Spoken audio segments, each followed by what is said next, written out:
அனைவருக்கும் ஆனந்தமான இறை வணக்கம்.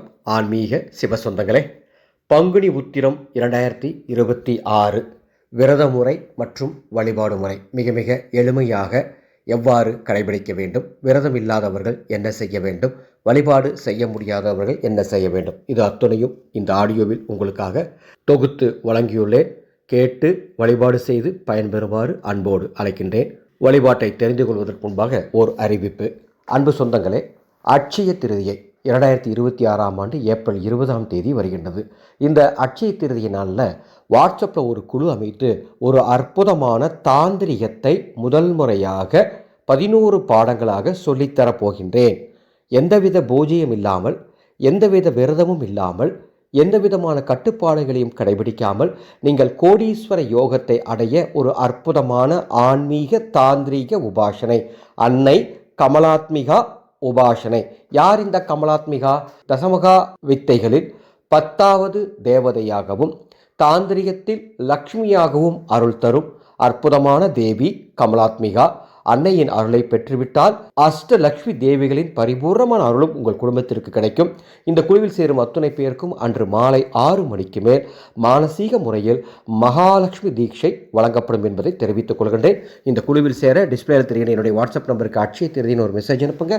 இந்த குழுவின் பதிவு விவரங்கள் தருகின்றேன். பங்குனி மாதத்தில் பௌர்ணமி திதியும் உத்திர நட்சத்திரமும் சேர்ந்து வரக்கூடிய நாள் பங்குனி உத்திரம் என்று அழைக்கப்படுகின்றது. இந்த பங்குனி உத்திரத்தன்று விரதம் இருந்து வழிபாடு செய்யறத பங்குனி உத்திர விரதம் என்று அழைப்பார்கள், திருமண விரதம் என்று அழைப்பார்கள், மாங்கல்ய விரதம் என்று அழைப்பார்கள், கல்யாண விரதம் என்று அழைப்பார்கள்.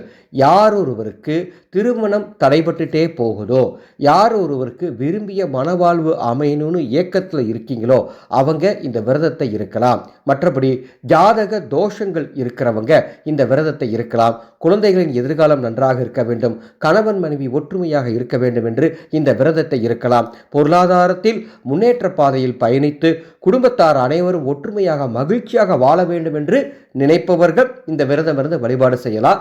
விரதம் இருந்து வழிபாடு செய்கிறவங்க விரதம் இருந்து வழிபாடு மேற்கொள்ளலாம். ஒருவேளை உங்களால் விரதம் இருக்க முடியலனா வழிபாடு மட்டும் செய்தால் கூட போதுமானது. இந்த பங்குனி உத்திர நாளில் பல அற்புதமான தெய்வீக திருமணங்கள் நடந்தது.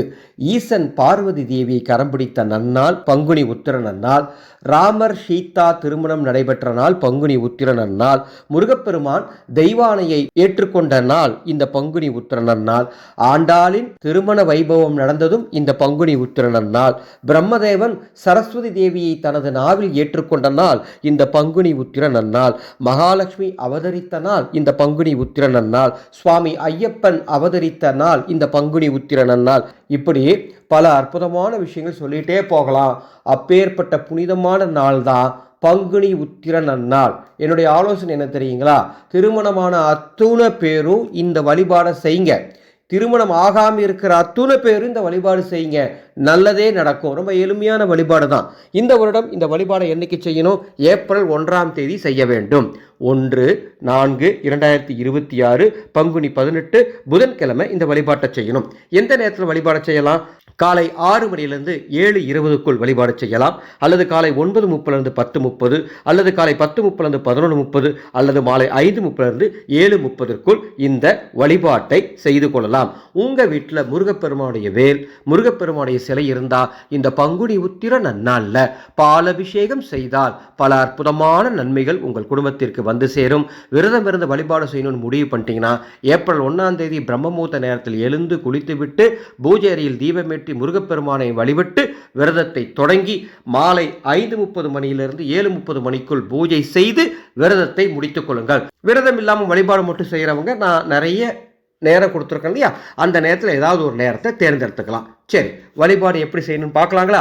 உங்கள் வீட்டு பூஜை அறையில் முருகப்பெருமானுடைய படம் அல்லது வேல் அல்லது முருகப்பெருமானுடைய சிலை இருந்தால் அதற்கு முன்பாக இந்த வழிபாட்டை செய்ய வேண்டும். எப்படி செய்யணும்? 6 தீபங்கள் வடக்கு திசை நோக்கி ஏற்றுங்கள். ஒருவேளை உங்களுக்கு சட்கோண தீபம் ஏற்றுவது வசதியாக இருந்தால் சட்கோண தீபம் ஏற்றுங்கள், அல்லது 6 தீபங்களையும் ஒரே நேர்கோட்டில் வைத்து வடக்கு திசை நோக்கி ஏற்றி வையுங்கள். இந்த தீபம் ஏற்றுவதற்கு நமது ஆனந்தொளி அறக்கட்டளையின் சொந்த தயாரிப்பான ஆனந்த ஒளி மந்திர சக்தி தீப எண்ணெய் இருந்தால் அதை ஊற்றி தீபம் ஏற்றுங்கள், அல்லது நெய் ஊற்றிக் கொள்ளுங்கள்.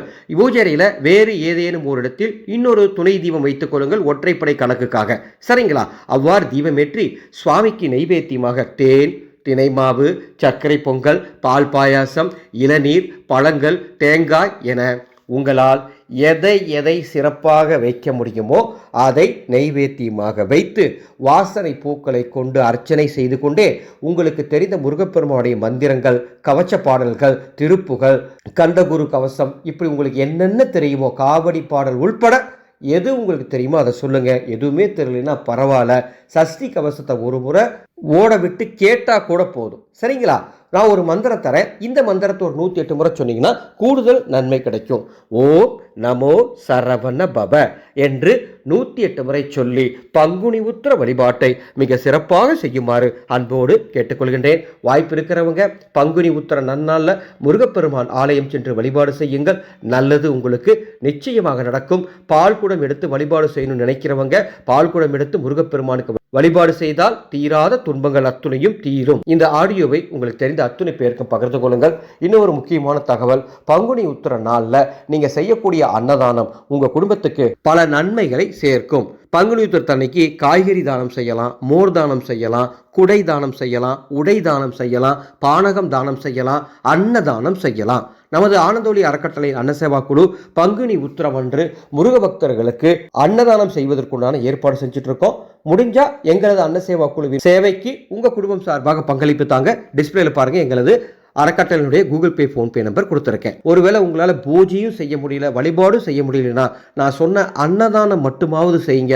நிச்சயம் முருகப்பெருமானுடைய அருள் கிடைக்கும். அன்பு சொந்தங்களே, ஒரே ஒரு தகவலை கொடுத்துட்டு இந்த ஆடியோ நிறைவு செஞ்சுக்கிறேன். வைகாசி அமாவாசை 16/5/2026 எனது குருநாதருடைய ஜெயந்தி விழாவை முன்னிட்டு பிரம்மாண்ட அதர்வண வேத சூட்சம மகா யாகம் நடைபெறுகின்றது. இந்த யாகத்தில் வைத்து குலதெய்வ பூரண கும்பம் கட்டித்தரப்போகின்றேன்.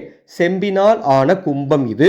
6 வருடத்திற்கு உங்கள் குடும்பத்திற்கு குலதெய்வத்துடைய அருளை பெற்றுத்தரும். குலதெய்வ கோபம், குலதெய்வ சாபம், குலதெய்வ கட்டு எது இருந்தாலும் சரி அத்துணையும் உடைந்து குலதெய்வம் உங்கள் வீட்டில் தங்கி உங்களுக்கு அருளை வழங்கும் என்பதில் மாற்று கருத்தில்லை. இந்த குலதெய்வ பூரண கும்பம் பதிவு செய்ய டிஸ்பிளே தெரியுடைய என்னுடைய வாட்ஸ்அப் நம்பருக்கு தொடர்பு கொள்ளுங்கள். மீண்டும் அடுத்த ஒரு பதிவில் சந்திக்கின்றேன். ஆனந்தம் மலரட்டும், ஆனந்த ஒளி பரவட்டும்.